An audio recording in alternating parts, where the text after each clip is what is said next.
Philippine Red Cross National Blood Center, Mandaluyong. Meron siyang benefits both sa donor, sa ating mga donor, saka sa recipient.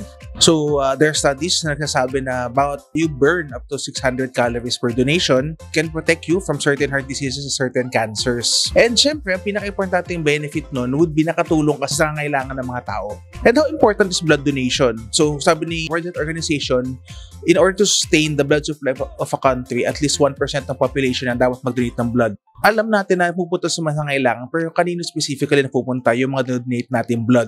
So, ito din pupunta sa mga kababayan nating nasa ospital, mga na-aksidente o operahan, mga may sakit, may mga cancer, may mga dengue, mga nanay na nanganganak, at iba pang mga kababayan natin na kailangan madugtungan ng buhay dahil sa blood donation. And saka syempre, ang napaka-important ng mga bloodletting events natin kasi bawat unit na nakukuha natin ay galing sa isang tao na nag-alay ng oras niya at dugo para sa iba. Ang dugo ay hindi naman manufacture. Bawat unit na sinasalin ay galing sa isang voluntary blood donor.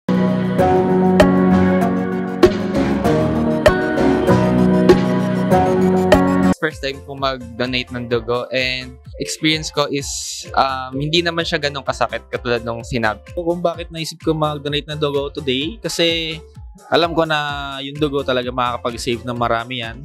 And then para rin sa ating kalusugan, syempre mas mainam na makapag-donate tayo ng dugo kasi para malinis din yung dugo natin, di ba? Para mapalitan ng bagong dugo yung katawan natin.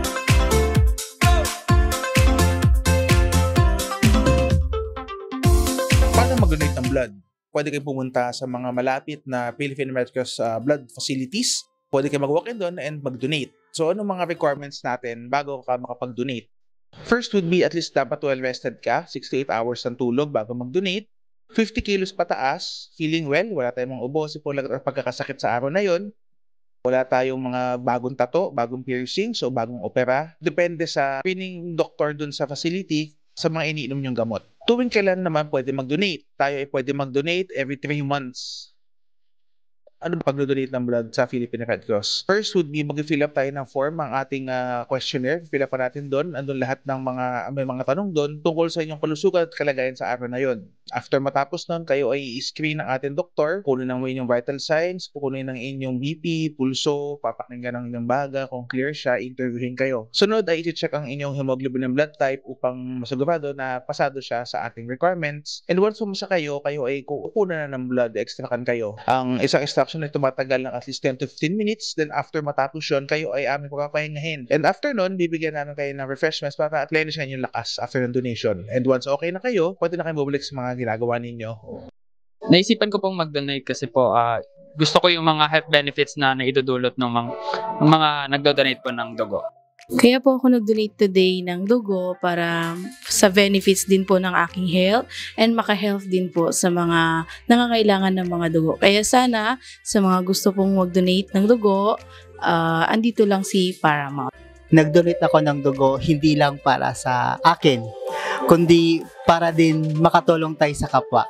Paano natin maiinganyo yung iba na dapat mag-donate sila para hindi lang malaman nila kung ano yung type ng dugo nila, kung may sakit ba sila, kundi para din mapaano yung katawan natin, lalo na po sa sakit.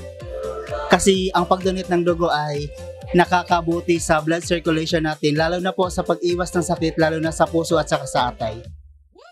Nakikita ko yung pag-donate ko ng dugo ay makakatulong sa mga nangangailangan. Bakit ako nag-donate? Kasi maganda kasi siya sa katawan natin as an individual, di ba?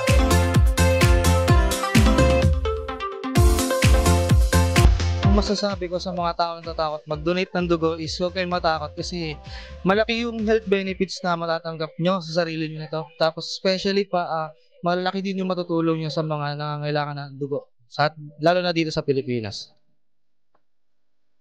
Hello mga ka-Paramount! Salamat po at naging successful ang ating blood donation drive kasama ang Red Cross. Sa mga volunteer natin, ano nga ba ang dapat iwasan? Una, ang pag-inom ng alak, tsaa at soft drink sa loob ng 24 hours. At kung ikaw po ay naninigarilyo, dapat tayong umiwas ng at least 2 hours. Sa mga nagmamaneho, dapat lamang po na magpahinga muna ng at least 2 hours at sa mga pagbubuhat ng mabibigat na bagay.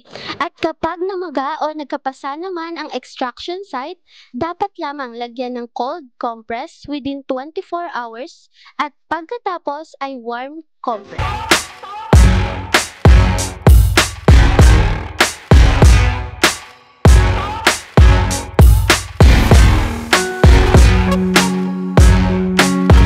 And we thank you for helping save lives.